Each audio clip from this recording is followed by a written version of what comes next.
Selamat datang di Deep Dive kita kali ini. Oke, sumber yang Anda bagikan ini, wah, komprehensif ya, soal hukum pertanahan dan pajak properti di Indonesia. Misi kita nih menggali inti pengetahuan dari dua hal yang, kayaknya saling terkait erat ini. Tanah itu kan fundamental banget ya di Indonesia. Bukan cuma soal, aset ekonomi, tapi ada nilai sosial budayanya juga. Terus negara punya peran besar nih ngaturnya. Lewat Undang-Undang Pokok Agraria, UUPA tahun 60 itu. Ini kan kayak, tonggak penting gitu. Menyatukan hukum warisan kolonial yang, rumit banget. Biar ada kepastian hukum, biar rakyat sejahtera. Gitu kan ya? Betul sekali, betul. Dan menariknya, dari awal memang pengaturan tanah ini punya dua kaki, bisa dibilang. Sisi hukum kepemilikannya, agraria, sama sisi fiskalnya, pajaknya. Keduanya ini nggak bisa dipisah, jalan bareng terus. Contoh gampangnya, pendaftaran tanah yang diwajibkan UPA itu. Nah, itu bukan cuma buat kepastian hukum aja loh, tapi juga memudahkan negara buat ngungut pajak, kayak PBB, terus BPHTB, jadi administrasinya nyambung itu. Oke. Menarik. Mari kita coba bongkar lebih dalam lagi ya. Mulai dari konsep dasar UUPA dulu deh. Ada istilah hak menguasai negara. Nah, ini kadang orang salah paham nih. Dikira negara itu pemilik semua tanah kayak, punya pribadi gitu. Bener nggak sih? Negara itu lebih kayak manajer atau pengatur. Tujuannya ya untuk sebesar-besar kemakmuran rakyat, jadi negara yang nentuin peruntukannya, penggunaannya gimana, persediaannya gimana, pemeliharaannya juga. Nah, dari kewenangan inilah baru lahir macam-macam hak atas tanah atau HAT, yang ini baru bisa dimiliki individu atau badan hukum. Oke, paham. Jadi negara sebagai pengatur ya. Nah, HAT ini kan ada macam-macam. Jenis utamanya apa aja sih yang paling perlu kita tahu? Ada 3 lah ya yang paling umum kita temui. Pertama, itu hak milik, HM. Ini hak yang paling kuat, paling penuh, ibaratnya paket lengkap. Bisa turun-temurun juga. Tapi, nah ini penting, pada prinsipnya cuma untuk warga negara Indonesia perorangan, walaupun ada beberapa pengecualian buat badan hukum tertentu ya. Bisa dialihkan, dijual, diwariskan, terus bisa jadi jaminan utang juga. Oke, hak milik. Paling kuat buat WNI. Sip, terus. Kedua, ada hak guna usaha, HGU. Nah, kalau ini biasanya untuk usaha skala besar, pertanian, perikanan, atau peternakan, di atas tanah negara langsung. Ini ada jangka waktunya, tapi panjang kok. Bisa diperpanjang, diperbarui, totalnya bisa sampai 95 tahun. Nah, kalau HGU ini bisa dimiliki WNI dan juga Badan Hukum Indonesia. 95 tahun ya. Lama juga. Oke, HGU buat usaha di tanah negara. Yang ketiga apa? Yang ketiga, hak guna bangunan, HGB. Nah, kalau ini hak untuk punya bangunan tapi di atas tanah yang bukan milik sendiri. Tanahnya itu bisa tanah negara, bisa tanah punya pemegang hak pengelolaan atau HPL, biasanya Pemda atau BUMN punya tuh, atau bahkan bisa di atas tanah hak milik orang lain. Jangka waktunya juga panjang, bisa diperbarui sampai total 80 tahun. Subjeknya sama kayak HGU, bisa WNI, bisa Badan Hukum Indonesia. Oke, HGB. Jadi numpang bangun di tanah orang lain, tapi ada haknya ya. Nah, ini nih, nyambung ke sini kayaknya. Salah satu keunikan hukum tanah kita yang, kadang bikin kaget orang luar. Asas pemisahan horizontal. Kalau di negara barat, kan biasanya bangunan itu otomatis jadi milik yang punya tanah. Kok di kita bisa beda gitu ya? Tanah punya siapa, bangunan punya siapa? Tepat sekali. Ini memang khas Indonesia. UUP kita itu mengadopsi prinsip dari hukum adat.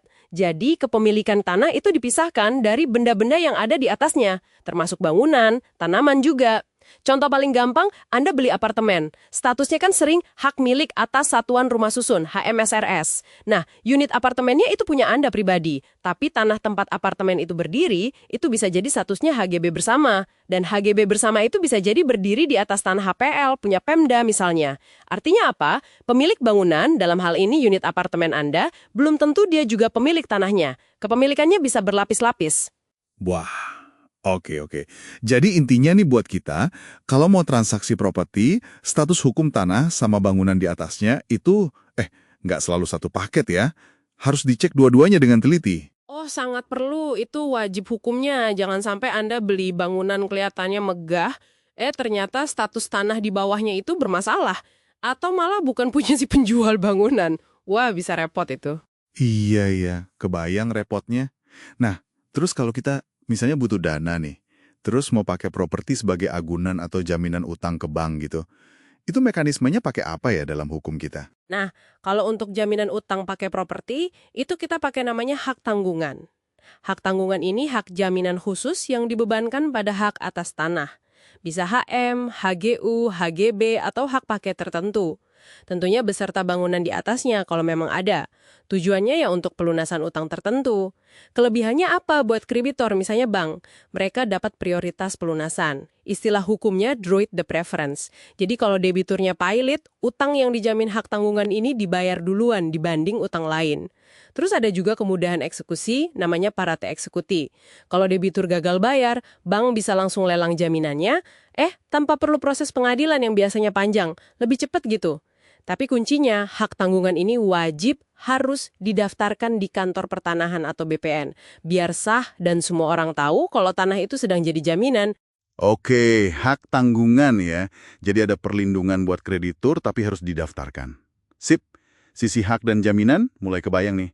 Sekarang kita geser dikit yuk ke sisi pajaknya.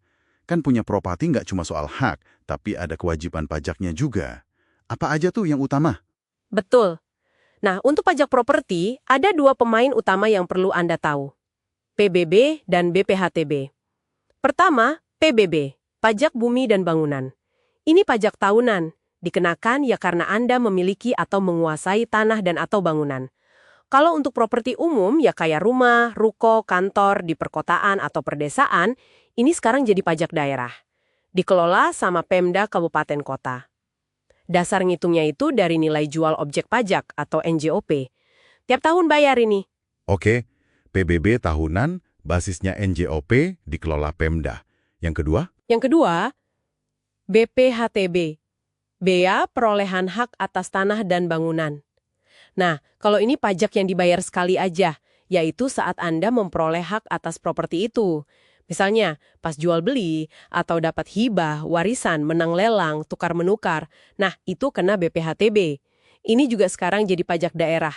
Tarifnya itu maksimal 5% dari nilai transaksi. Tapi setelah dikurangi NPOTKP, nilai perolehan objek pajak tidak kena pajak. Ada batasannya gitu. Oh iya, menariknya, untuk waris atau hibah ke keluarga sedarah garis lurus, biasanya ada perlakuan khusus. NPOTKP-nya bisa lebih tinggi atau ada diskon tarif. Oke, jadi bedanya jelas ya.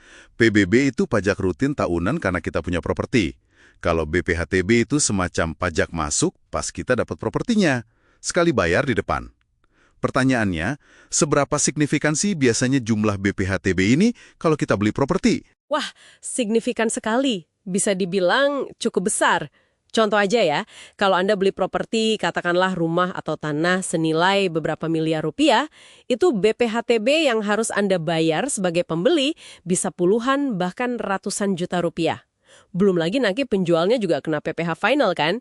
Jadi ya, BPHTB ini pos biaya yang wajib banget diperhitungkan matang-matang dari awal kalau Anda mau beli properti.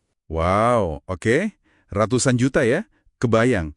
Jadi dari deep dive singkat kita barusan, kelihatan banget ya benang merahnya.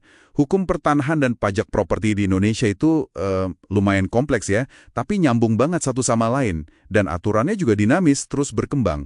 Mulai dari filosofi hak menguasai negara tadi, terus macam-macam hak atas tanah kayak HM, HGU, HGB, ada keunikan asas pemisahan horizontal itu, mekanisme jaminan pakai hak tanggungan, sampai akhirnya kewajiban pajak, PBB, dan BPHTB. Wah, banyak lapisannya ya.